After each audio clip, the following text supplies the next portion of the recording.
Welcome to Stories of Hope. I'm Christine Hotchkiss. Each week I bring you stories that will inspire you, educate you, and give you hope. Of course, we all want some hope.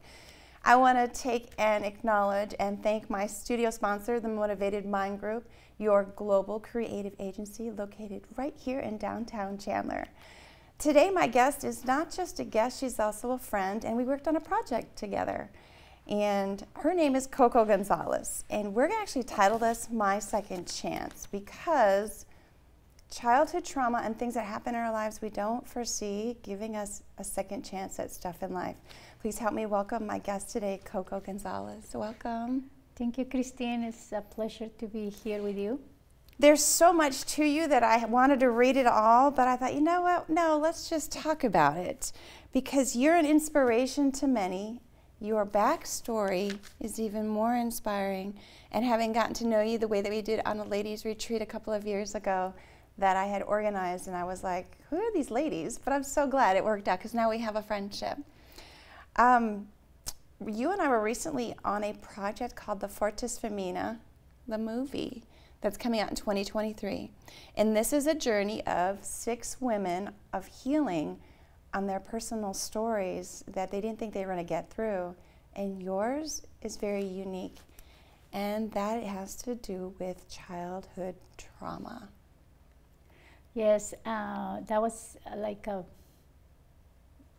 big challenge for me to participate in this movie, not only because our stories are true, also because nobody knows about this. My family just recently knows about this part of my story, and that happened when I was around 6 to 7 years old.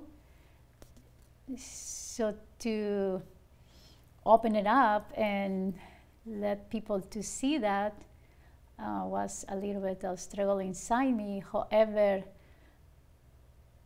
God told me that I needed to tell it what happened, because that will prevent and help others. And also the things I needed to do to become from that experience, and the challenge and the things I needed to do to be who I am now. And I feel that, you know, I not approve what happened. I never will approve something like that. I think it's wrong. However, that made me the woman that I am now, and I am so grateful for that. And the family that I had, the children, the husband, and the people around me, you, Fortis Femina, how I'm able to help in the community. That was not for all what happened. I will never be here in the United States even. And I don't know if you want to actually share what the trauma is. I don't like to put someone in a position that'll make them feel uncomfortable. But you can, if you want to give a little bit, because it also has to deal with trust and then self-esteem, and that carried into your adult life to where you had some issues that you had to work through, which is why we had this movie. We actually had to work through some healing that we've done through the years, but we had to go back and revisit those emotions, those feelings, those memories when we did the movie. Yeah, I was sexually abused when I was between 6 to 7. I exactly don't know, because I guess was very traumatized for me that my brain blockaded that moment. And through the years that I was growing up, I was having those nightmares and waking up, and it seems we come to my mind, but I was not sure what was happening until later. I was asleep and I wake up to this dream, and I kind of remember everything, and I remember the fight I was having with this person, because actually it was a family member that was living with us in that time, that they gave him the opportunity to go to school, and my dad give you a home or a place to stay, and was supporting this person. And yeah, basically it's like waking up a nightmare, and I just remember waking up and start crying, because now I was understand so many things that I was not able to know why I was having this anger inside of me, why I was so scared when a man was just trying to get close to me and all those things, right? That you don't know what is happening. It goes with the trust, and then you said the trauma of something that when we're a kid we trust, somehow we are instilled to trust adults to protect us, to care for us, to guide us. And then you had someone that was trusted in the family and had those titles, but they did not perform them that way.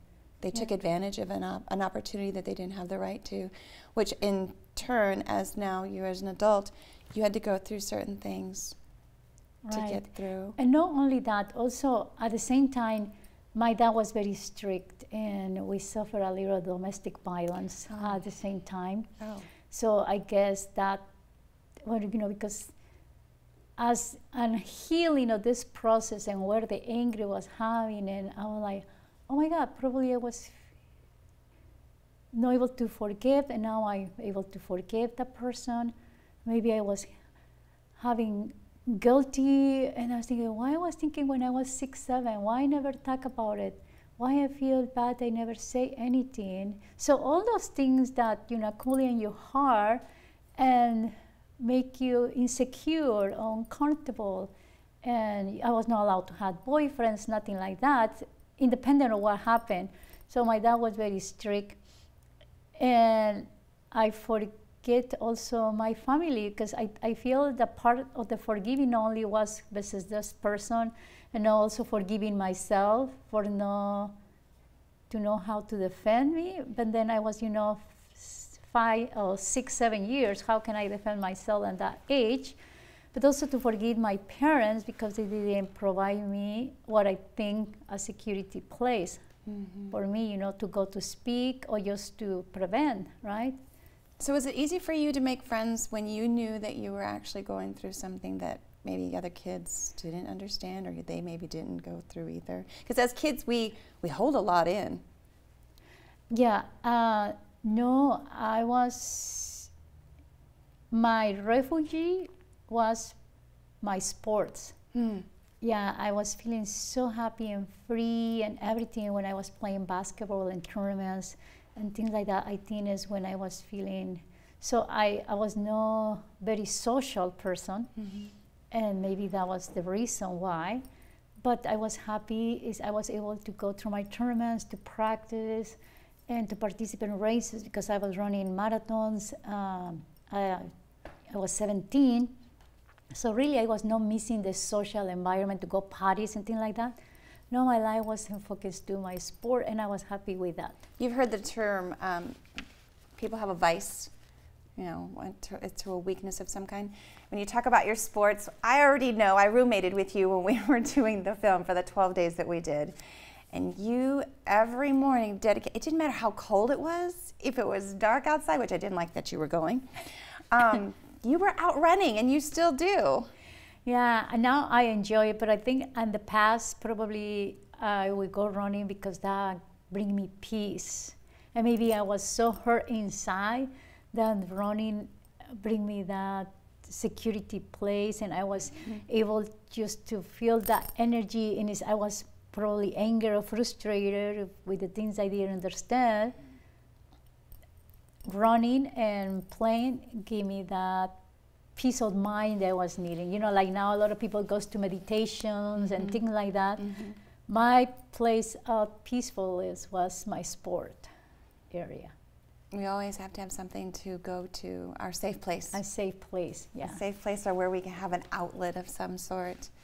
Well, and then now moving forward as an adult, you have a family of your own. Yeah, I had a family of my own. I had, in my first marriage, I had 3 kids, or 3 teen adults, and I was 29, 23, and one that is going to be 19, December the 29. And I had a grandchild that's 14 months, and my husband has 3 kids in his own, so we had 6 total, plus 2 grandbabies. Big family. Big family. Blended family. Yeah. So did that spark or trigger you when you had children of your own from the trauma that you had? Yes, because when I got married, I was not able to enjoy my sexual life, and I was thinking there was something wrong with me. And I didn't know what was it, because in that time I didn't know yet complete what happened. So I went to start taking life coaching classes. I went to do some personal growth seminars and to release this frustration that I didn't know where it was coming from, until, you know, the nightmares continue more stronger and stronger, and then I wake up like with the total reality of what happened. And I was like, oh my gosh, so now what I need to do? So now I know why I need to go get help. So there's nothing wrong with me. It's just my body, my brain are responding in defense to the trauma. And now that I know, well, now I know where I need to go and ask for help and how I need to deal with this. You talked about asking. And take it differently. Definitely. And when you talked about, and I know the different programs, I did them myself, but not everybody feels that they can go and say, I need this. I was desperate. I know that I needed it. Okay. For me, when they told me about them, I was like, oh, I need to be there. I needed this healing that was so deep, and I was so hurt, and I was so tired about it, that when they told me, I didn't think about it. I just know that I needed to be there. And then when I went there, the first phase of the seminars, I wanted to take my family. So I take my 3 kids. David was 8, and Diana was 14, and Rosario was 17. I took them to do the first phase of the seminars, just because I wanted to know. Sometime in their childhood, maybe I was not the best parent. I wanted to, they understood where mom was coming from with their own traumas and things like that. And so I wanted for them to learn who really they are. And I was thinking that this seminars giving the opportunity to help them for the foundation for the years to come. And I'm a believer, only because this is something I've experienced, as well as how many times I've actually sat down with people, is we all have our own traumas and misunderstandings or no answers to questions we may have. Society gives us already this stuff, and then we have stuff that we're carrying from generations before. And it sounds like what you did is the same thing I did. I had my own domestic violence as a child and other things too, and I never shared that. And when I did share it, I was told I was a liar. And this is the first time I'm saying this. And it was tough to be called a liar when you know what you went through. And so, like you said, you're going through these things because you know you needed to be there, you wanted to do something different. And correct me if I'm wrong, but you also said, this isn't going anymore. I'm breaking this cycle, I'm breaking this trauma, and my children are going to have a better life and feel better about themselves. I'm going to make sure that they know they are loved and they're not going to be harmed. Exactly, and also break the cycle of, I say, my kids are not going to experience the domestic violence that I experience, and I don't want to go through their kids and then go through their kids, because usually is what happens. When somebody starts, you're going to give it to the next generation, and then it's going to go da-da-da-da. So I didn't want that. I say that don't happen here. They're going to raise their families in a different way than how I was raised. And because I still see my other brothers, they still, you know, they live in Mexico. Here in the United States where I was able to receive all that help because I was looking for it. But over there is not a lot of resources and help like it is here. So I still see my brothers, younger than me, because I am the oldest, struggling in their own lives just because all this about domestic violence. You just made something very valid that I didn't pay attention to. You know, it's one thing when we talk about other countries. You are from another country, and we here in the United States, we're spoiled. We are absolutely spoiled with resources, the ability to do what we want and make changes if we want to, and we do it. You just said that you're from Mexico and you're watching your siblings They don't have that resource. They are not going to have that resource because that's not a culture that has that or has a desire for that, is what I'm assuming. Right. Yeah. Wow. Things are changing, but also things are changing. But when I grew up, I never hear about drugs and things like that. Also, drugs are adding to those situations over there, right? So that now they make things more tough. And that time was tough, and now it's tougher than tougher. So yeah. To get a job, to get help, this and that is getting worse and worse. So yeah, to be here in the United States, to have the opportunity to give birth to my kids here in this country is a blessing, and I'm so thankful because there is so many resources, there is so many things that you can do here that you're not able to do in other countries, you know, especially in the third world, because I call my country. But I'm so proud to be from Mexico. I love my city from Guanajuato, and that, but still, I'm so grateful that I'm here and they are here. You broke the cycle and they can be healthy, and I have gotten to see your grandbaby, and so has everyone else with everything, and your children, and you've done a great job of breaking the cycle and making sure that they were going to be happy and be successful. As a parent, we want our kids to be successful, and it is our job. We chose to have kids. It's also our choice to make sure that they're given the tools as best as we can. We don't all have the right tools. We can help. They're going to go through their own struggles, but it's our responsibility to make sure that they become the successful individuals that they deserve to be. Right. Yeah. And sometimes not only just to go to college is going to help with all that. I think, you know, like I had the degree in pharmaceutical. I had several certifications in wellness and nutrition. But I think the more important career that I have, and it has been helping me, is my faith to God, because I mean, that's the one that always is one of my big healers, and I'm so grateful. But personal growth is the most important thing that somebody can do to your own health inside. To know who you really are, where are you coming from, why you react like that, why you write with this hand, why you take a shower and you start from the head, why you go in this direction all the time and not take turns, and things like that. So it's nothing like to know who you really are. So with that, you are able to understand others and make the relations, because this life is about relations, no more about what you have. And also, you know, to give, and a lot of people doesn't want to give, they want to take, and I think it's very important to give. I think the ones that are the take is they haven't had something happen in their lives for them to know anything different. I always tell people we only know what we know until something else or someone else has been put into our lives to see that there's something outside of us. And I do that every time I sit here. And I truly feel blessed to sit and talk to each person that I do for the short amount of time that I do. Makes me feel more grateful in my life and say, okay, I still have choices too.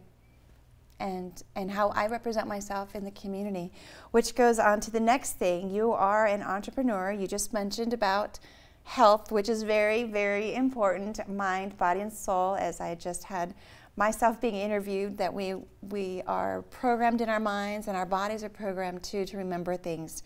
And so that also has to do with what's inside and what we consume in our health. And you are the founder of an Activis distribution. What is that? Actis is the first epigenetic company in the world.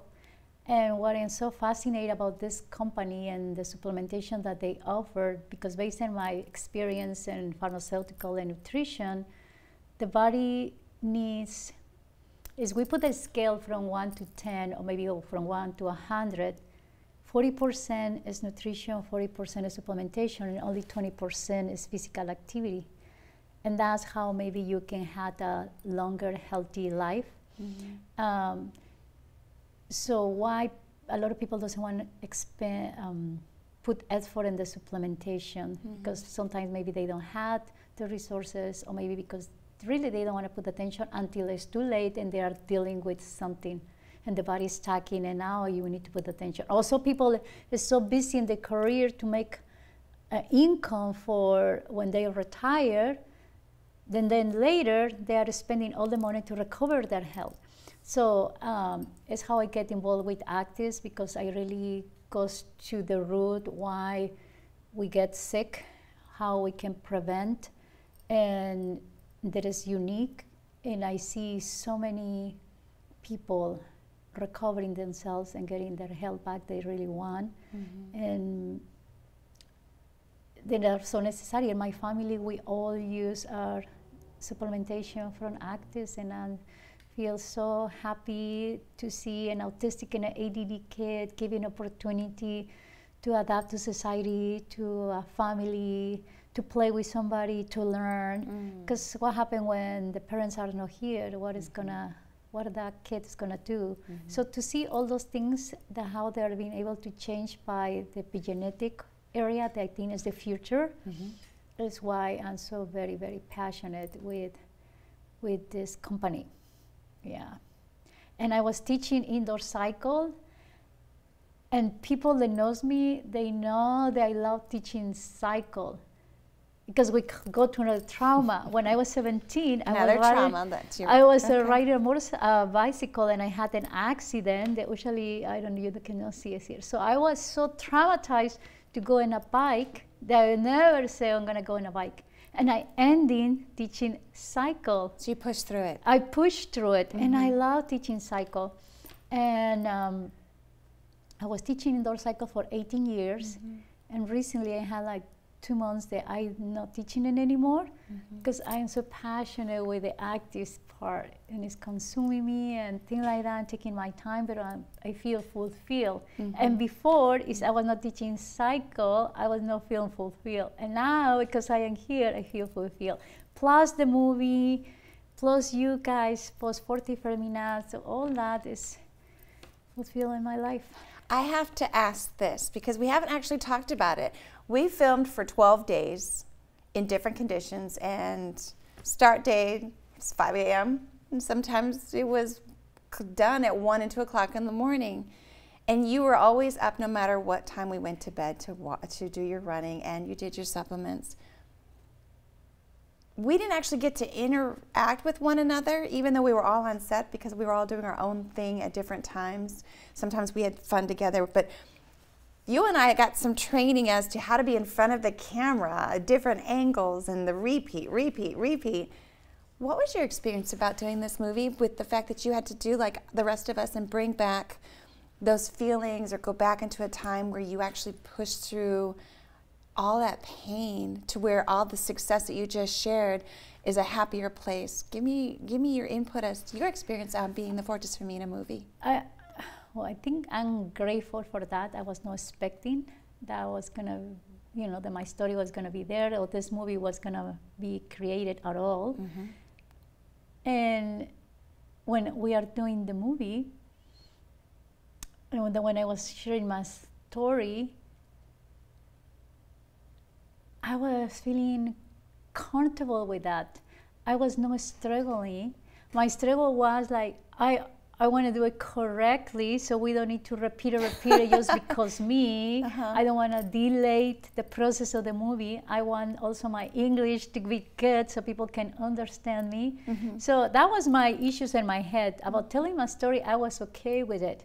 And then at the moment, because we prepare, and it's how, for example, when I was preparing for the marathons, so I think when you prepare for something, you are committed and you create good habits, that's gonna help you no matter what to get great results. And I feel making this movie is proof of that, because we prepared very hard. We did. We, once a week, we are there no matter what. We had a lot of things at home, other stuff, and we put it away so we can be prepared for this movie. And I feel that preparation helped to see the results in the camera. People was very proud of our job and things like that. And I'm so excited to see how it's gonna look, I'll put it together. Me too. Only because we were on the other side of the camera, and you already know this too, that there were a couple of breakdowns. I was one of them, as characters, but it's our real life. And that brought another bond for us all together. and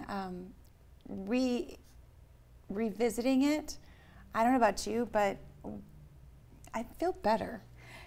Yeah.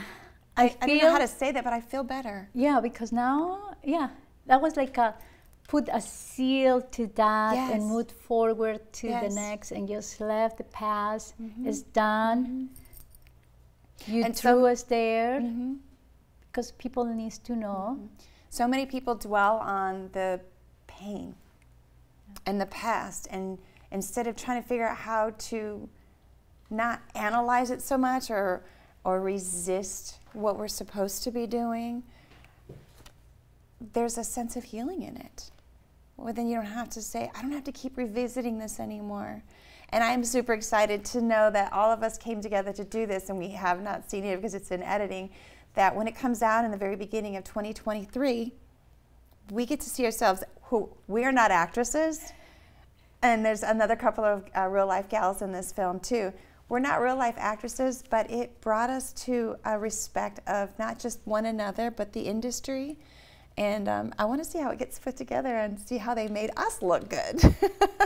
And it's going to change other people's lives. So what we do here is sharing a story, but this movie's going to go way past that because it's a group of ladies, and we're going to have a message that's strong. And I don't think we probably realize how strong that is, and I'm glad we got to be a part of that project together. And people, you know, people knows that putting women together sometimes can be empowering, can be hard, can be challenging. Yes. But what I get from this movie was more strength, like, you know, put me more strong to know you, because we share the same room, so, and talks and things like that. So I feel more connected with you, with everybody, more in this group, and I have more appreciation for what I have, and more value with who I need to be around, and just being thankful for what I have, for my family, my husband. So yeah, more grateful to be here today, you know, sharing this part of the story, and thank you for allowing me to be here. Absolutely. And this is just a small part. Like I said, we did 12 days of all of this.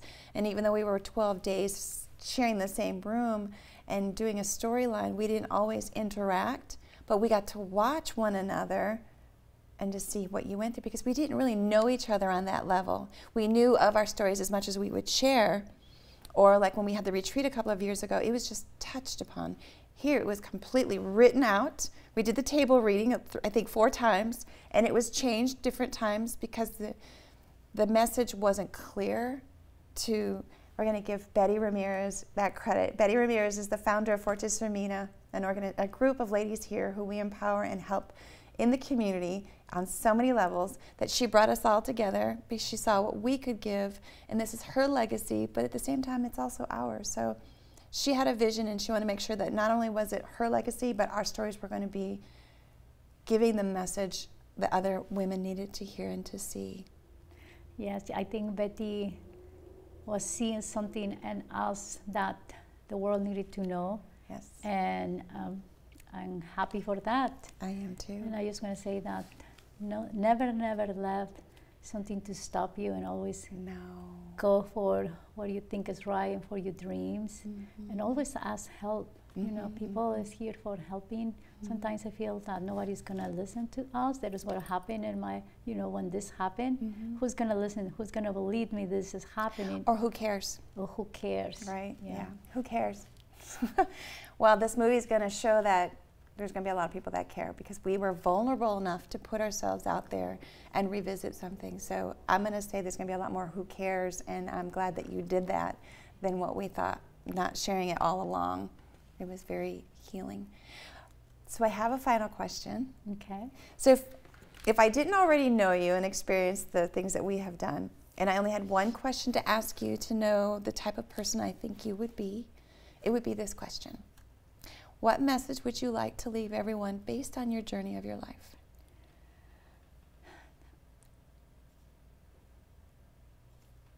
You know, I saw so many people recently going away, going with heaven, going with God. And I feel God put us here on earth with a purpose. no matter what is the purpose, no matter what are the circumstances that you're going to have in life, there are just challenges, but God never is going to put us something that we are unable to handle. I think He always puts something that even though we think that, we don't have solutions, or we are struggling, or we are dying, or we don't have nobody, always there is a purpose there, because that struggle is going to make you be better and better persons all the time. And as you are getting better and better inside, you're going to be able to get better to the world.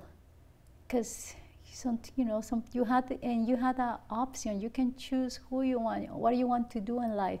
You want to go in this area, you want to go in this area, you want to take and do good, or you want to go and do bad. So it's always a choice. No matter what circumstances are in the past, where you live, where you're coming from, always there is a choice. Mm-hmm. And if you really love who you are, because what's the first thing they needed to learn was to forget and love myself. And with that, when you love yourself, you're able to get love to whatever is coming around you, your people, the circumstances. And with that, we are able to make a transformation in this life and the people around us. Mm-hmm. That was very powerful, and I 100% agree with you. There's a point that you'll get in your life where you just say, no more, I'm done. I don't want to be this person anymore. And we're not born with an instruction manual like we can put furniture together that says put this piece here, and then the end result is going to look like this. Right.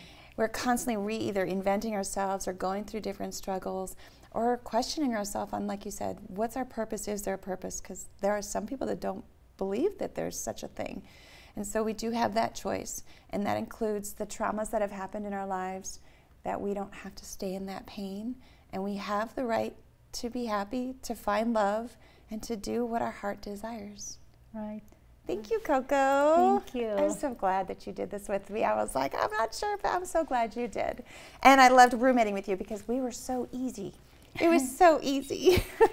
Oh my God, yeah, you are the best buddy that I was having. I mean, I was so easy. I mean, it was a great experience. That was perfect. I look forward to where this comes and goes for other people. Yes. Yeah. Thank you. Thank you to my studio sponsor, the Motivated Mind Group, your global creative agency located right here in downtown Chandler. If you have a story you want to share, know someone who has a story, or you're a nonprofit in your organization, your community, making a difference in your community, please email me to the address of stories@christinehotchkiss.com. Until next time, everyone, I wish you well, and you take care.